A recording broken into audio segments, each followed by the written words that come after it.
Hello student.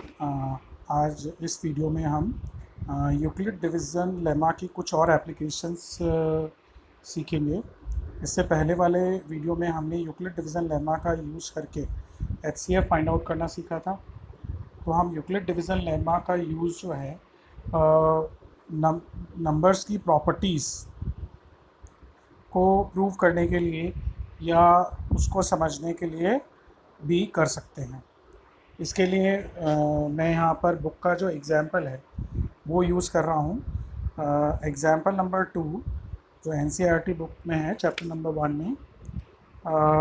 In that example हमें ये show करना है कि जो एवरी पॉजिटिव इवन इंटीजर है that will be in the form of 2q and every positive odd integer जो होगा that will be in the form of 2q plus 1। तो इस प्रॉपर्टी को हम यूक्लिड डिवीज़न लेमा को यूज़ करते हुए प्रूव करेंगे। पहले हम इस क्वेश्चन का मतलब समझ लें कि इस क्वेश्चन का मतलब क्या है। क्वेश्चन जो है ये स्टेट कर रहा है कि show that every positive even integer is of the form of 2q and every positive odd integer is in the form of 2q plus 1 where q is some integer। अब इसको अगर हम सिंपल लैंग्वेज में समझें तो suppose करो कि आपके दो सिबलिंग्स हैं, ठीक है। अब आप उनके लिए चॉकलेट लाना चाहते हो, ठीक है, लेकिन आपके दोनों सिबलिंग को इक्वल चॉकलेट चाहिए, ठीक है। वो किसी एक को ज़्यादा चॉकलेट नहीं जानी चाहिए। तो आप इनके लिए कितनी चॉकलेट्स लाना पसंद करेंगे? वो इवन में होनी चाहिए, इवन नंबर में होनी चाहिए या ऑड नंबर में होनी चाहिए, ठीक है। तो इसको हम इस तरीके से समझेंगे कि सपोज़ करो आप अगर इनके लिए 10 चॉकलेट्स ला रहे हो जो कि एक इवन नंबर है, तो you can give 5 chocolates to each and आपके पास क्या बची, रिमाइंडर आपके पास क्या हुआ, 0। लेकिन अगर आप 10 की बजाय 11 चॉकलेट्स लाते हैं, ठीक है, तो उस केस में आप अगर इनको इक्वली 5 देते हैं तो उस केस में रिमाइंडर 1 बचेगा। तो सिंपल सा मीनिंग है कि अगर आप कोई इवन नंबर में कोई भी आर्टिकल लेते हो या कोई भी चीज़ लेते हो और उसको दो जनों में ही बांटते हो तो रिमाइंडर 0 होगा, ओके। एंड अगर आप ऑड नंबर में कोई भी आर्टिकल कोई भी चीज़ लेते हो, जैसे यहाँ मैंने एग्जांपल दिया, तो वहाँ रिमाइंडर 1 यानी कि इक्वली डिवाइड करने के बाद जो है 1 ज़रूर बचेगा। तो इस क्वेश्चन का मीनिंग भी यही है कि इवन इंटीजर जो होगा वो 2q के फॉर्म में होगा, मतलब 2 से डिवाइड करने के बाद में उसमें रिमाइंडर 0 बचेगा। एंड ऑड इंटीजर जो होगा that will be in the form of 2q plus 1। वहाँ जब आप उसको 2 से डिवाइड करोगे तो रिमाइंडर 1 बचेगा। अब हम इसको कैसे प्रूव करेंगे यूजिंग यूक्लिड डिवीज़न लेमा, तो मैं इसका सॉल्यूशन आपको बता रहा हूँ। तो हम इसको ऐसे लिखेंगे, let A and B are two positive integers where a equals to bq plus r and r is greater than and equal to 0 but less than b। ये यूक्लिड डिवीज़न लेमा का स्टेटमेंट है और यहाँ हमें show करना है कि जो इवन इंटीजर होगा वो 2q होगा और ऑड इंटीजर 2q प्लस 1 होगा। तो यहाँ हम इसको 2 से डिवाइड कर रहे हैं, तो यहाँ पर हम b की वैल्यू जो है वो 2 लेंगे, यानी जो डिवाइज़र लेंगे वो 2 लेंगे।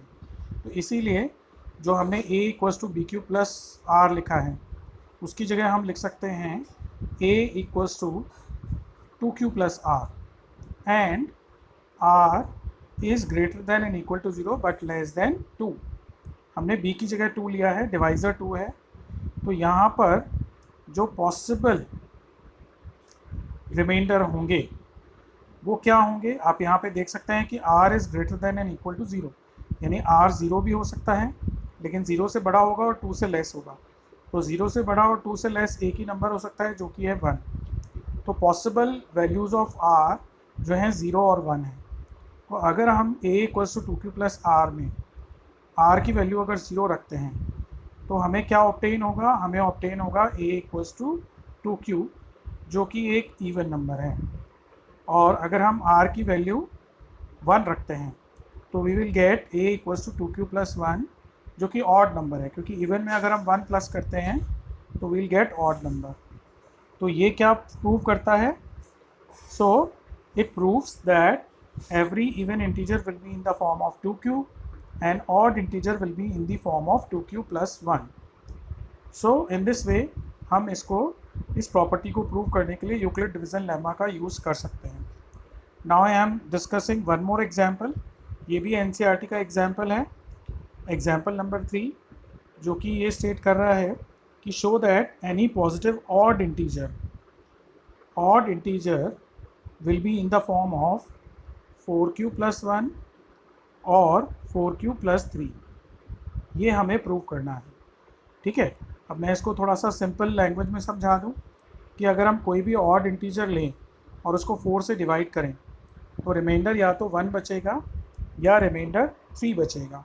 आप ये प्रॉपर्टी ट्राई कर सकते हैं, कोई भी ऑड नंबर लीजिए, उसको 4 पार्ट्स में डिवाइड कीजिए, तो या तो 1 रिमाइंडर बचेगा या 3 रिमाइंडर बचेगा। अब हमें इसको स्टार्ट कैसे करना है? Same, let a and b are two positive integers where a equals to bq plus r and r is greater than and equal to 0 but less than b। यहाँ पर हमें b की वैल्यू क्या लेनी है? हम यहाँ b की वैल्यू 4 लेंगे। ठीक है, सो अगर हम b की वैल्यू 4 ले रहे हैं तो we will write it as a equals to 4q plus r and r is greater than and equal to 0 but less than 4। So इसके अकॉर्डिंग जो पॉसिबल रिमाइंडर होंगे that will be 0, 1, 2 and 3, because r is greater than and equal to 0 but less than 4, तो 0 भी हो सकता है और 0 और 4 के बीच में जो नंबर आएंगे वो भी हो सकते हैं। अब अगर हम यहाँ r की वैल्यू 1 बाय 1 करके इसमें पुट करें तो if you take r equals to 0 तो we'll get a equals to 4q। ठीक है, अब यहाँ पे 4 जो है ये 2 से डिविजिबल है, तो इसीलिए ये एक इवन इंटीजर है, और अगर r की वैल्यू 1 लेते हैं तो we will gate 4q plus 1, तो हमने 4q जो एक इवन नंबर था उसमें 1 प्लस किया तो we'll get odd number. r की वैल्यू अगर हम 2 लें तो वील गेट 4q प्लस 2, और इसमें से हम 2 कॉमन ले सकते हैं तो ये 2 से डिविजिबल हो जाएगा, इट मीन्स ये भी इवन है। और r की वैल्यू अगर हम 3 लें तो we'll gate 4q plus 3, okay, जो कि एक ऑड नंबर होगा। ठीक है, क्योंकि इवन में अगर 1 प्लस करते हैं तो ऑड हो जाएगा। So by this we can see that odd integer will be in the form of 4q plus 1 और 4q plus 3। तो इस तरीके से हम ये 4 की जो डिविजिबिलिटी है किसी इंटीजर से, ये प्रॉपर्टी को हमने शो किया। Now I am discussing one more question which is from exercise 1.1, question number 2।